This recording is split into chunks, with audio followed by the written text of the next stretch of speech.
Welcome back, everyone. It's Sunday sit-down time. I'm joined today by KSHB's Aaron Ladd. Aaron, just thanks so much for joining us. Big week for you, getting ready to head out to Arizona.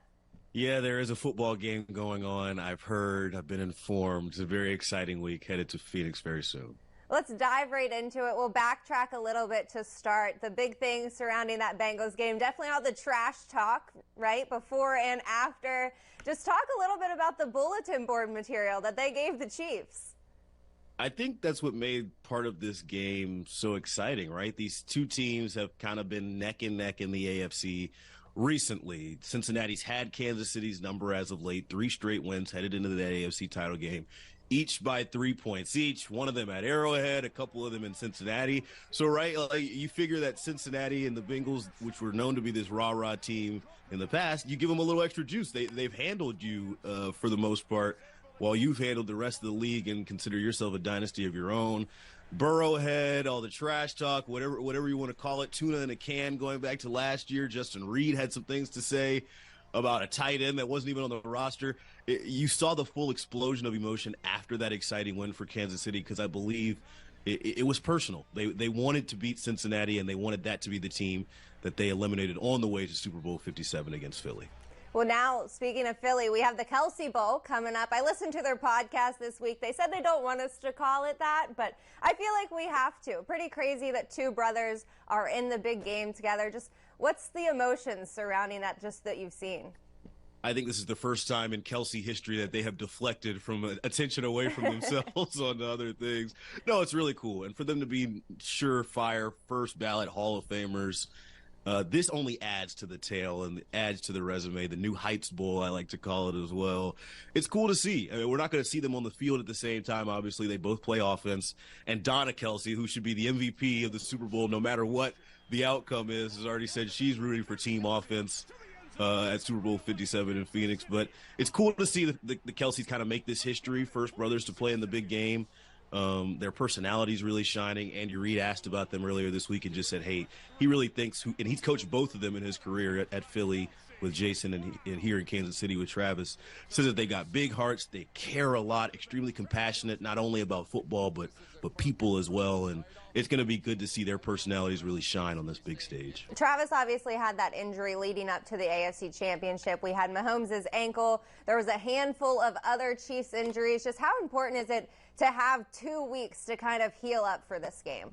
Yeah, Kansas City's banged up right now. They're getting unhealthy at the wrong time. Mahomes' ankle seems to be a non-issue, almost alien-like for a guy who had a high ankle sprain in the divisional round. He's not on the injury report, but pretty much all of his pass catchers are. Juju Smith-Schuster, McCole Hardman, Kadarius Toney.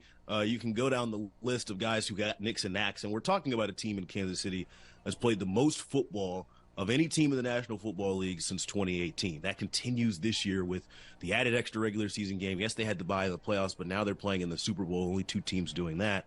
So they're banged up. No, they're not healthy. I mean, I see these guys walk from off the field up a very small flight of steps into the locker room after the game, and they're having trouble doing that. They're needing help get up the stairs.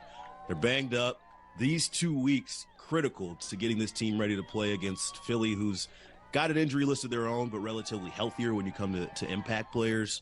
If Kansas City can get 2 or 3 of those key pass catchers, I'm talking like a Kadarius Toney or a Juju Smith-Schuster, you feel better if you're a Chiefs fan headed into this game.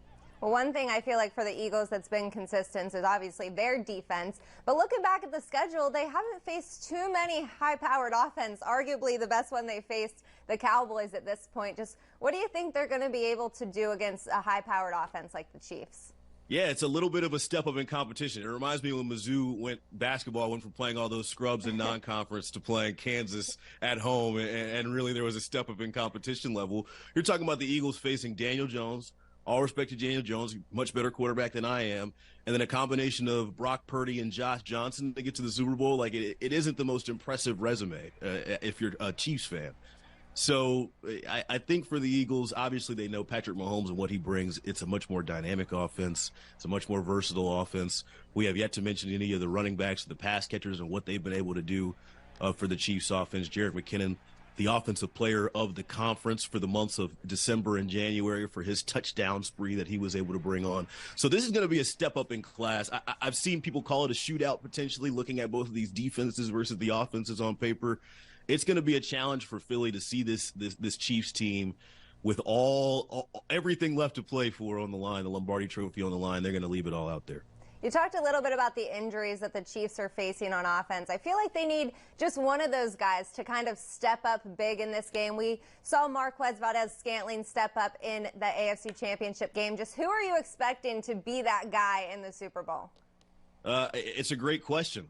I wonder who's going to be the healthy guys. We're sitting here and recording this a week before the game. Obviously, we're going to get some injury reports and some more information as the team lands in Phoenix and goes through their official practices there.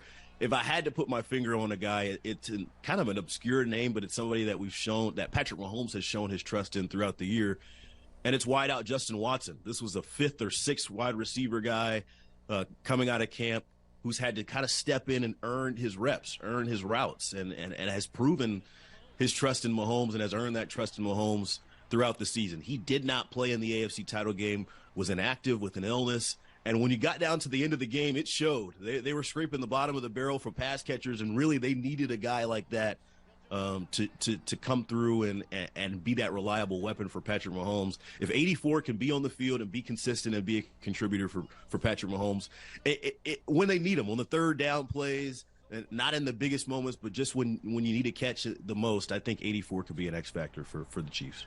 Well, Aaron, we have a long week leading up to it. You're headed out Tuesday. Just what's some of the big things you're excited for to see out in Arizona?